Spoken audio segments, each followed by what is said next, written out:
नमस्कार, मैं अंजना और आप देख रहे हैं भारत की खबर। आइए बढ़ते हैं आज की बड़ी खबर की ओर।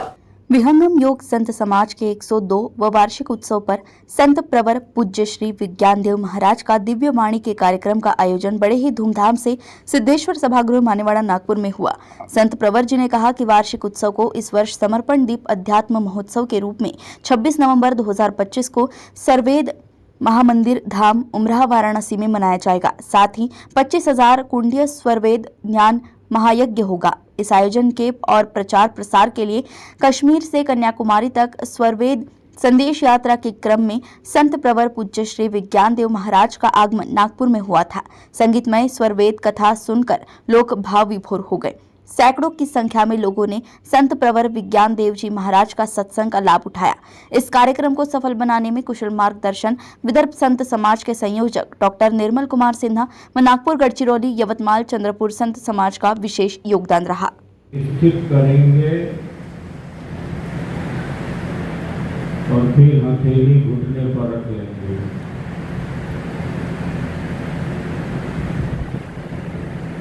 आंखों पर जोर नहीं देंगे, चेहरे पर तनाव नहीं, ललाट पर जोर नहीं।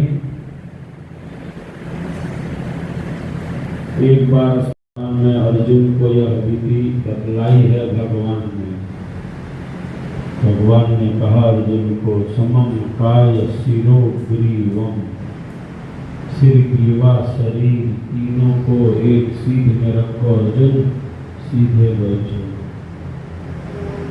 स्थिरता पूर्वक अचल होकर बैठो अर्जुन।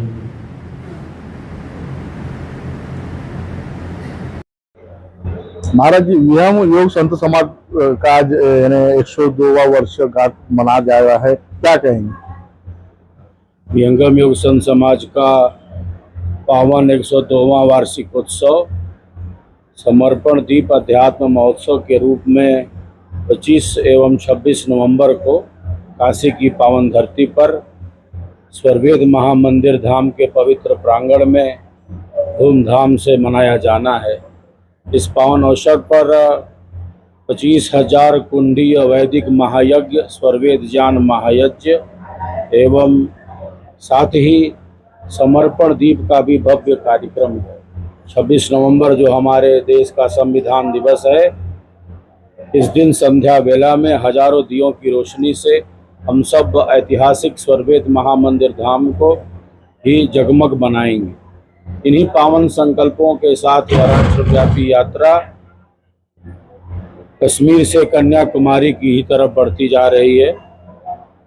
29 जून को ऐतिहासिक लाल चौक श्रीनगर से तिरंगा फहराकर और अंकित से ध्वज लहराकर यह यात्रा प्रारंभ हुई है और 15 राज्यों का भ्रमण करते हुए आज से यह यात्रा महाराष्ट्र में गतिमान हुई है। और आज बहुत ही प्रसन्नता का विषय है कि भारत की मध्य भूमि में नागपुर के इस ऐतिहासिक शहर में हम सब इस राष्ट्रव्यापी यात्रा को गतिमान कर रहे हैं। अधिक से अधिक संख्या में सबको काशी की पावन धरती पर स्वरवेद महामंदिर धाम पर उपस्थित होकर इस महायज्ञ का साक्षी बनना चाहिए। मन मन में प्रेम, शांति, मैत्री, करुणा, भारतीयता का ही पथ गतिमान रहे, हमारी सनातन की पताका फहराती रहे।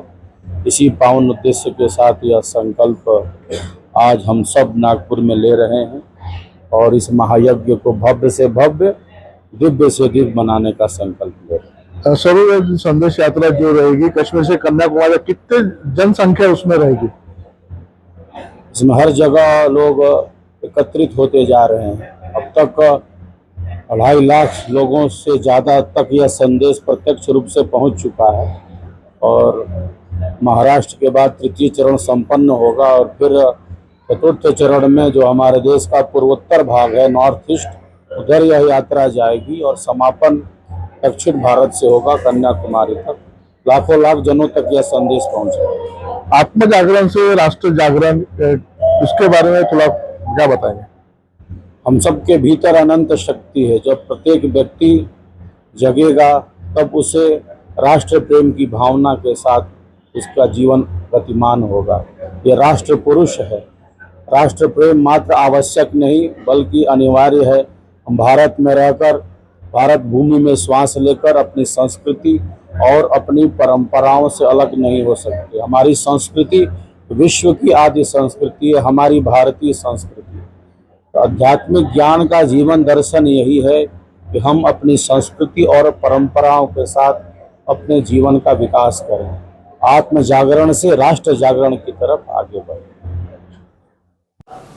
अब तक के लिए बस इतना ही। फिर मिलते हैं एक ऐसी ही बड़ी खबर के साथ। अब तक के लिए नमस्कार और देखते रहिए भारत की खबर। अगर आपको वीडियो पसंद आई हो तो इसे लाइक करें व शेयर करें। ऐसे लेटेस्ट अपडेट पाने के लिए बेल आइकन को प्रेस करना ना भूलें। अगर आप हमें फेसबुक या फिर इंस्टा के माध्यम से देख रहे हैं तो हमारे पेज को फॉलो जरूर करें। धन्यवाद।